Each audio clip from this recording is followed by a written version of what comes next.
रांची के बिरसा मुंडा केंद्रीय कारा के हेड क्लर्क दानिश ईडी के समक्ष कल हाजिर हुए थे। इस दौरान उनसे 9 घंटे की लंबी पूछताछ हुई। ईडी ने उनसे कई अहम सवाल पूछे जिसका जवाब उन्होंने दिया है।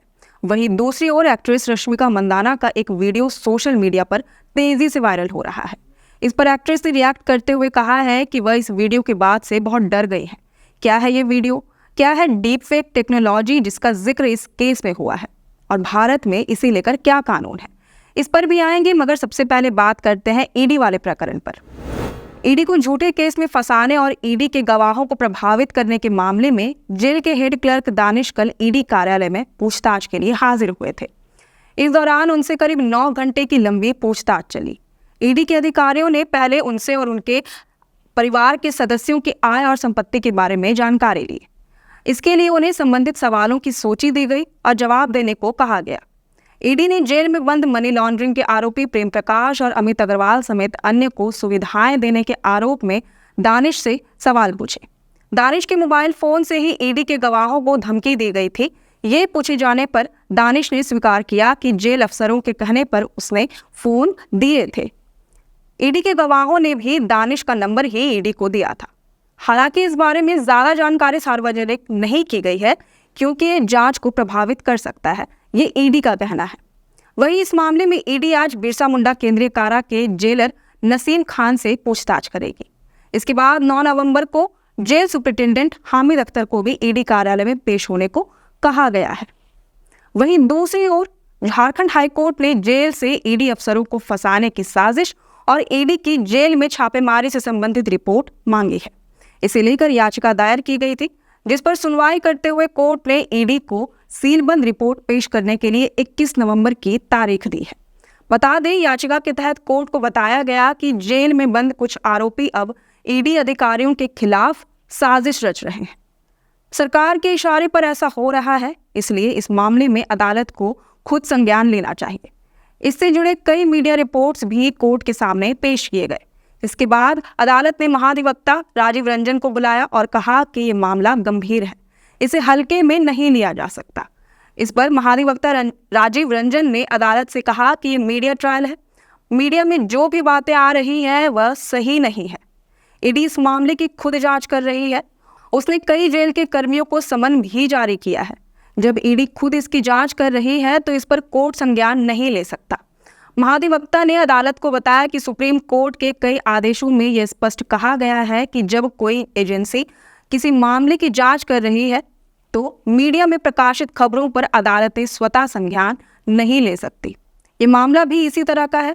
समन जारी होने के बाद अधिकारी और कर्मचारी ईडी कार्यालय भी पहुंच रहे हैं। ईडी खुद इस मामले की जांच कर रही है। ऐसे में हाईकोर्ट को हस्तक्षेप करना उचित नहीं है। इस पर अदालत ने कहा कि मीडिया की खबरों को कोर्ट सही नहीं मान रहा, लेकिन ऐसी बातों को सिरे से नकारा भी नहीं जा सकता। अब आते हैं एक्ट्रेस रश्मिका मंदाना प्रकरण की तरफ। दरअसल इस वक्त सोशल मीडिया पर रश्मिका मंदाना का एक वीडियो सोशल मीडिया पर काफी वायरल है।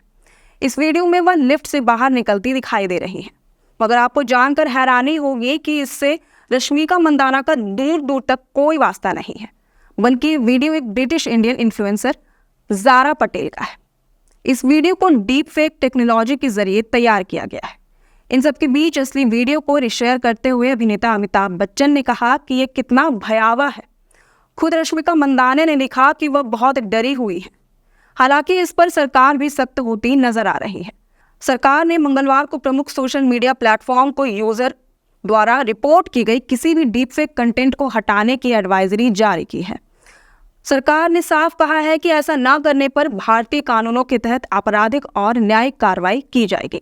इलेक्ट्रॉनिक्स और सूचना प्रौद्योगिकी मंत्रालय ने 24 घंटे के अंदर डीप फेक कंटेंट को हटाने के लिए फेसबुक, इंस्टाग्राम और यूट्यूब सहित सोशल मीडिया प्लेटफॉर्म्स को सलाह जारी की है। अब क्या होता है डीप फेक टेक्नोलॉजी, इस पर भी बात करते हैं। डीप फेक एक तकनीक है जिसमें आर्टिफिशियल इंटेलिजेंस का इस्तेमाल करके वीडियो या ऑडियो में हेरफेर किया जा सकता है। इस तकनीक की मदद से किसी दूसरे व्यक्ति की फोटो या वीडियो पर किसी और का चेहरा लगाकर उसे बदला जा सकता है। क्योंकि देखने में रियल लगता है, इसलिए इसका नाम डीप फेक रखा गया है। डीप फेक शब्द डीप लर्निंग और फेक के मेल से बना है। ये टेक्नोलॉजी ऐसे एल्गोरिदम और पैटर्न को स्टडी करती है जिसका इस्तेमाल मौजूदा इमेज या वीडियो में हेरफेर करके उसे और ज़्यादा रियल बनाने में किया जाता है।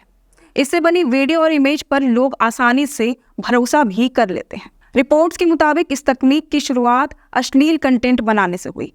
पोर्नोग्राफी में इस तकनीक का काफ़ी इस्तेमाल होता है। एक्टर्स और एक्ट्रेस का चेहरा बदल के अश्लील कंटेंट पॉर्न साइट्स पर पोस्ट किया जाता है। एक रिपोर्ट के अनुसार साल 2019 में ऑनलाइन पाए गए डीपफेक वीडियो में 96% अश्लील कंटेंट थे। इसके अलावा इस तकनीक का इस्तेमाल मनोरंजन, राजनीति के क्षेत्र में भी होने लगा है। वहीं कई लोग इस फीचर का इस्तेमाल अपने पूर्वजों से लेकर ऐतिहासिक लोगों को तकनीक से जिंदा करने के लिए भी करते हैं।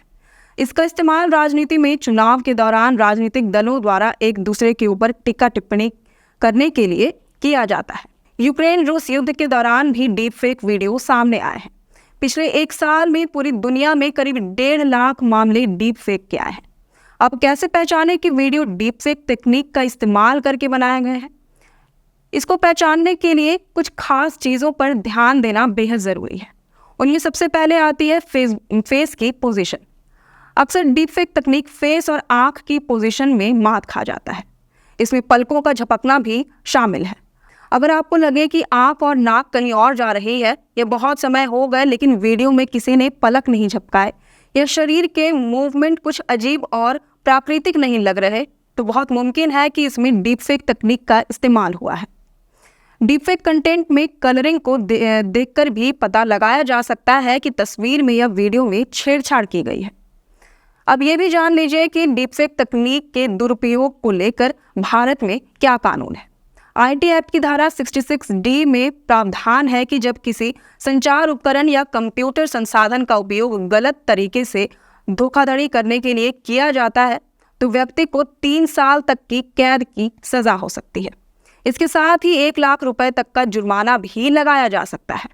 वहीं आईटी एक्ट की धारा 66E में डीपफेक की जिक्र की हुई है। इसके तहत अगर कोई शख्स बड़े पैमाने पर मीडिया में तस्वीरों को कैप्चर करने, प्रकाशित करने या प्रसारित करने के लिए किसी शख्स की गोपनीयता का उल्लंघन करता है तो उसे 3 साल तक की कैद की सजा या 2 लाख रुपए जुर्माना भी लगाया जा सकता है। इसलिए अगर इस तरह की किसी भी तकनीक के दुरुपयोग का आप शिकार होते हैं तो पुलिस में इसकी कंप्लेंट ज़रूर करें ताकि आपको न्याय मिल सके। अपनी सुरक्षा का ध्यान रखें और बने रहें हमारे लोकतंत्र 19 के साथ। अगर आपको ये वीडियो पसंद आया हो तो इसे ज़रूर से लाइक और शेयर करें। हमारे चैनल लोकतंत्र 19 को सब्सक्राइब और फॉलो करना ना भूलें। फिलहाल लेते हैं अलविदा। जोहार।